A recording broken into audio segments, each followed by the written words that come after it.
Salut, c'est Pierre Martin. Sur cette chaîne, je partage ma passion pour les voitures avec des essais, des astuces et des conseils d'entretien.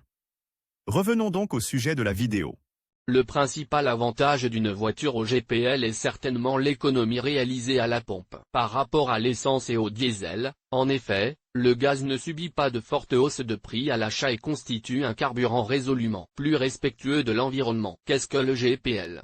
L'acronyme GPL signifie gaz de pétrole liquéfié. S'il vous arrive de rouler en dehors de l'Italie, il se peut que vous rencontriez l'acronyme GPL lors d'un ravitaillement en carburant. Dans ce cas, n'ayez crainte, il s'agit du même produit, c'est-à-dire d'un hydrocarbure constitué principalement d'un mélange de butane et de propane. Il est issu à la fois du raffinage du pétrole et de l'extraction du gaz naturel. Caractéristique du GPL carburant. Le GPL utilisé pour l'autotraction garantit, surtout lorsqu'il est associé à des systèmes de dernière génération, des performances presque comparables à celles de l'essence en termes de reprise, de puissance et de souplesse de fonctionnement. En termes d'émissions polluantes, l'utilisation de ce carburant garantit une réduction drastique des oxydes d'azote et des particules. Par rapport au même moteur à essence, la production de ces polluants est réduite d'environ 90%. En ce qui concerne la consommation de carburant, une voiture alimentée au gaz de pétrole liquéfié présente une augmentation d'environ 10 à 15% par rapport à la même voiture alimentée à l'essence. Cela s'explique par le fait que le gaz développe moins d'énergie que l'essence. Toutefois, cette différence est compensée par un prix à la pompe beaucoup plus bas exprimé en litres. Au moment où nous écrivons ces lignes,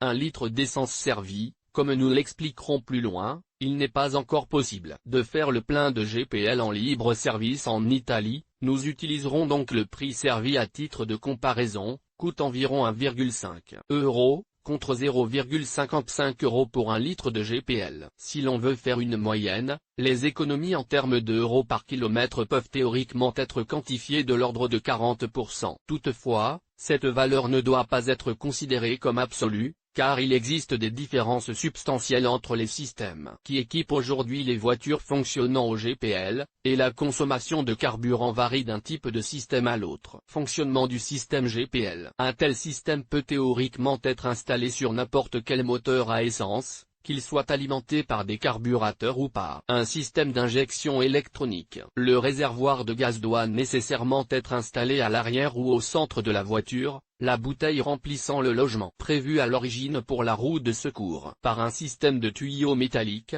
le gaz atteint les injecteurs installés près du collecteur d'admission, à proximité des injecteurs d'essence. Les systèmes actuels, équipés d'injecteurs qui alimentent chaque cylindre, évitent totalement le risque d'incendie dû au retour de flammes qui se produisait souvent avec les anciens systèmes GPL aspirés, dans lesquels un mélange de gaz et d'air était contenu dans les collecteurs d'admission. Les systèmes modernes offrent non seulement des normes de sécurité plus élevées pour les conducteurs et la voiture elle-même, mais aussi des performances beaucoup plus élevées, une plus grande efficacité, ce qui signifie une consommation plus faible, et, surtout, une fiabilité beaucoup plus grande que les systèmes de l'ancienne génération. Voici quelques considérations utiles à cet égard. Fiabilité et usure du moteur. Il n'y a pas si longtemps encore, il n'était pas rare de rencontrer des problèmes mécaniques après un certain kilométrage avec une voiture à essence. La raison en est vite expliquée. Dans un moteur à cycle auto, l'essence ne sert que de carburant, mais exerce également une action lubrifiante bénéfique sur certaines pièces du moteur. C'est notamment le cas des têtes de soupape, des sièges de soupape et des joints de culasse,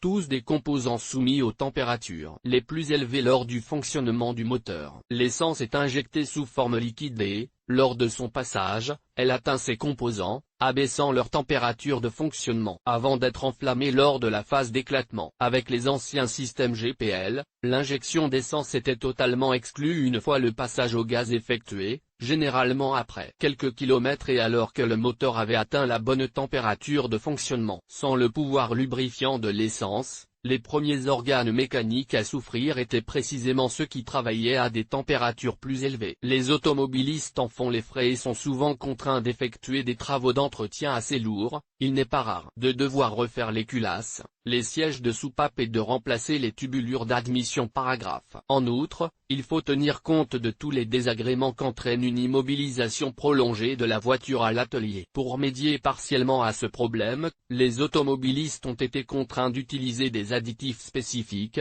capables d'abaisser la température des zones concernées par l'alimentation en gaz. Aujourd'hui, les systèmes GPL modernes injectent de petites quantités d'essence même lorsque le moteur fonctionne au gaz. Cela permet de se prémunir contre les problèmes de fiabilité énumérés ci-dessus, bien que la consommation d'essence soit négligeable. Même lorsque le moteur fonctionne au GPL. Ravitaillement et considérations pratiques. L'une des limites du ravitaillement en GPL est précisément la phase de ravitaillement. En Italie, contrairement à d'autres pays européens, il n'est actuellement pas permis, par la loi, de se ravitailler soi-même en gaz. En d'autres termes, vous ne trouverez pas la mention self-service à la pompe. Cela signifie que vous ne pouvez faire le plein qu'en présence d'un opérateur à la pompe, et seulement aux heures où le service est garanti, à moins que la station-service n'offre un service de ravitaillement 24 heures sur 24. Il s'agit d'un inconvénient à prendre en compte, tout comme il faut faire attention à la capillarité des distributeurs de GPL dans le pays. La plus grande concentration se trouve dans le nord, tandis que dans le centre-sud et dans les îles, il y a moins de pompes. Pour faire le plein de gaz de pétrole liquéfié. Un autre aspect à prendre en considération est celui du stationnement. Pour les nouvelles installations de GPL, le stationnement est autorisé dans les parkings souterrains, au maximum au niveau du premier sous-sol -1. Par ailleurs, le gaz présente l'avantage évident d'être plus respectueux de l'environnement que l'essence et le diesel. En fait,